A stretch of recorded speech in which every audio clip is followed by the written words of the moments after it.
first story is titled, Am I the a-hole for kicking my mom out? My 42 male mother moved in with us temporarily as her place in a retirement community is being finished. She has been a nightmare since she's moved in. She is constantly up my wife's butt, complaining, nitpicking. She's always got something to say about how she'd never do something my wife does, but then hypocritically says, it's fine if I do the same thing. My wife, who has the patience of a saint, doesn't complain. But I've been told by both our children, 16 male and 13 female, about things she said and done. I've told her more than once that she's a guest in our house and to knock off her crap. I feel terrible I didn't realize that she was just getting sneakier about it. It came to a head on Wednesday.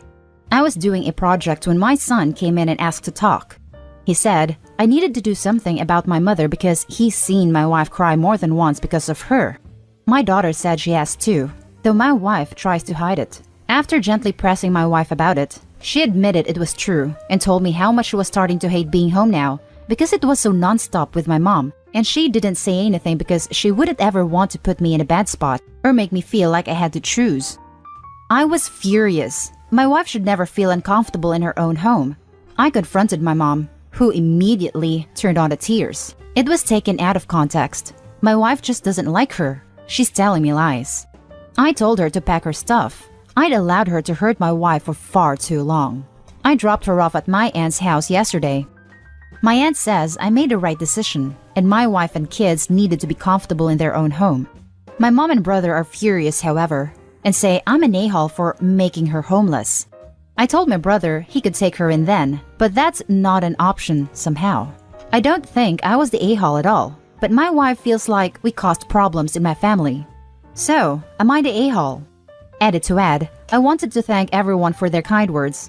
A few people mentioned my wife not communicating what was going on. Well, she came from a very abusive home, and that is a contributing factor. Her mom always used to say not to make her choose, which I think might be why she said what she did. Now for the top comments. Not the a-hole. You are a good husband. I've seen far too many posts where the wife is in misery because the mother-in-law is horrible to her, and the husband either does nothing or sides with his mother. Don't let your mom and brother get to you. You did the right thing. Even your aunt thinks so. Good on you for being there for your wife. This, not the a-hole. Very funny that your brother's judging you but won't take her in either. That's some ridiculous behavior.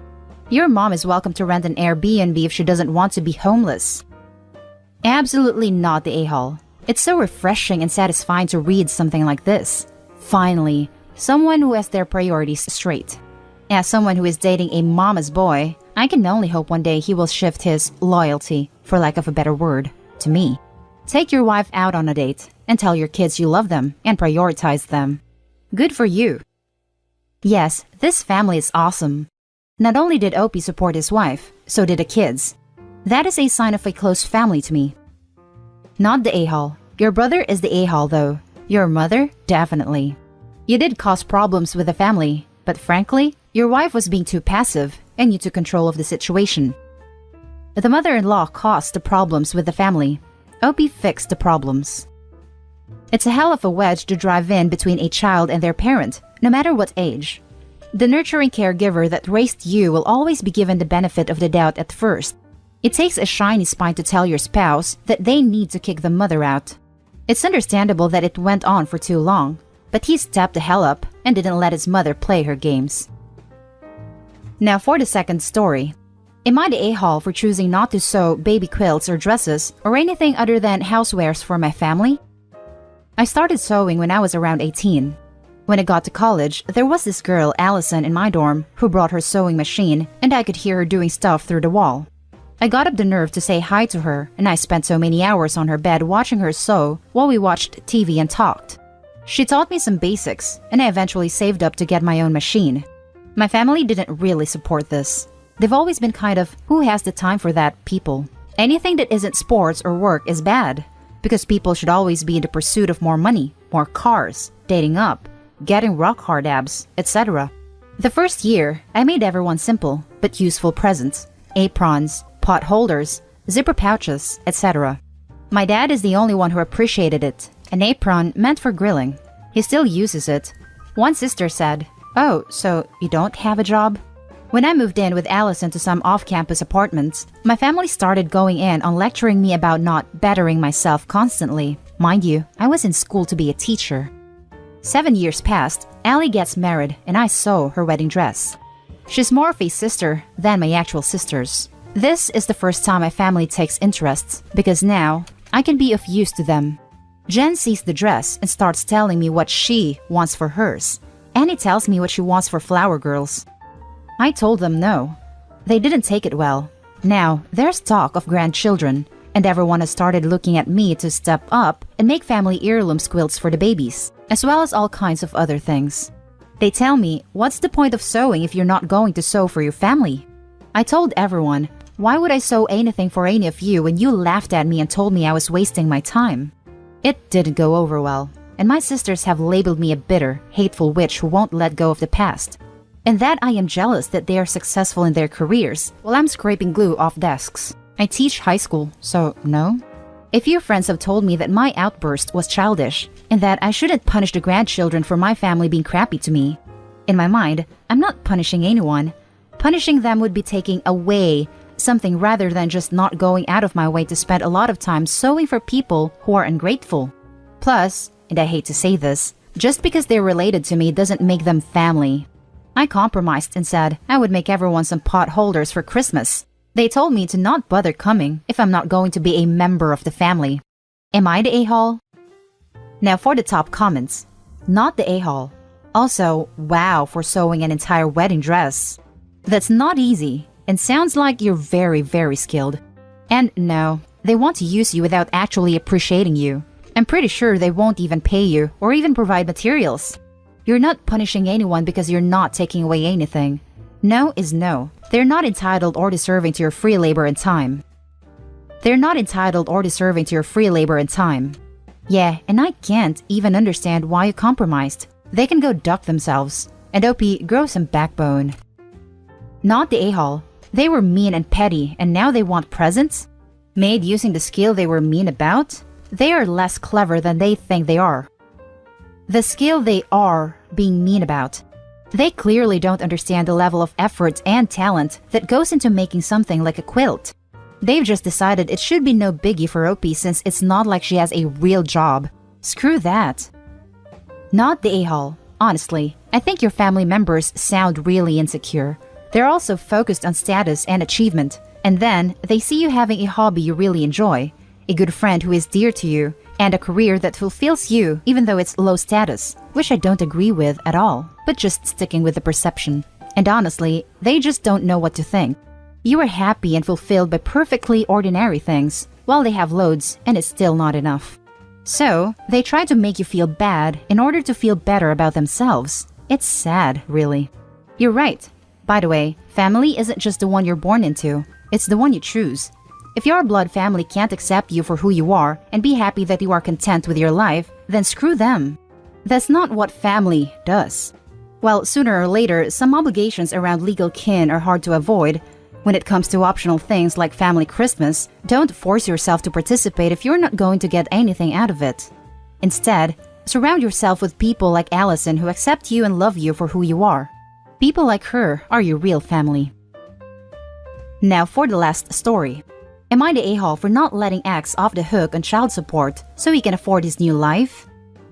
My ex-husband had a 4-year-long affair. I only came to learn about this affair because he got the other woman pregnant. We are now divorced, they are married, and they have a 2-year-old together. X and I share an 11 and 12-year-old. As of last year, I have primary custody because he and his wife and their child moved 4 hours away, which the courts considered too far to maintain 50-50 timeshare. The business X worked for collapsed due to COVID back in April, and X was out of work for several weeks. In that time, he asked me to take him off the hook for child support, which meant no back pay for the weeks. And because I said no, he brought me back to court. All the court did was readjust the amount he owed because of their lost income. X's wife has since got a job, and he say that they are still struggling because neither make good money. He asked me again to let him off the hook. He said their daughter is suffering, because between keeping the roof over their head and paying child support, there isn't much left to provide for her. I told him that is not my problem. My concern will always be our children. He claims if I can afford to provide for them without him for a period of time, it is the right thing to do, because his other daughter is their half-sister, and as such, it is my role to make sure she is cared for too, or at least it should be, if I am a good mother and a caring person. I told him the discussion was over, and I want the child support for my children. Am I the a-hole? Now for the top comments. Not the a-hole. Child support is for the benefit of your children. If he wants an amendment to the child support agreement, he needs to talk with the courts further. You are right, not your business. He and his wife need to hustle more. He knows the court won't lower it more than they already have. The fact she is now working could increase it. So, he knows it's not safe to do so, which is why he's coming to me about it. But I look out for my children first. Take him to court for an increase. The court adjustment payments based upon their real income, which I guarantee he is lying to you about. Perhaps, if he learns his whining only gets him dragged into court and forced to pay more support, he will man up and quit crying to you about the consequences of his actions. But I look out for my children first, because you are a responsible parent. That would cost me money, so I will leave the child support as it is. If he wants to go fight for a further increase, he is entitled to, and I will enjoy saving the extra child support if that happens. I like to think I am. I have always put my kids first and their feelings and needs, even when it was painful to do so. But like I told a friend who asked being responsible and putting them first doesn't mean I'm going to let him walk all over me either. Not the a-hole. If he didn't want to pay child support, he shouldn't have had an affair. It's not your responsibility to make sure his daughter is cared for. If he can't afford to provide for his daughter and pay child support, he should get another job. Agreed, but he did. And he had no choice but to let it come out, so now he is reaping what he sowed. Don't feel guilty. The courts take his family size into consideration when calculating child support. He can pay to go back and ask for another adjustment if he needs it. One thing I've learned from my ex-husband is to never agree to anything outside of the court order. It only ends in problems. Not the a-hole. His new life, or lack thereof, is not your problem. He had the affair, he had more children, and as a parent, it's his job to provide for all his children. If he is struggling, he needs to figure it out, but it's not your job to make sure his other child has what she needs too. The fact that he brought that up was ridiculous. Exactly, OP. You are providing for your kids. If you remarried and had a third kid, would he have to pay child support on that kid? His logic is all backwards if he thinks you are only a good mother if you are helping him raise the kid he had with another woman. You are a good mother to your kids. And that's the end of this video, folks. As always, leave a comment and hit like and subscribe. And if you want more of this content, turn your notification on to get updated on the latest videos. And I'll catch you in the next one. Stay safe.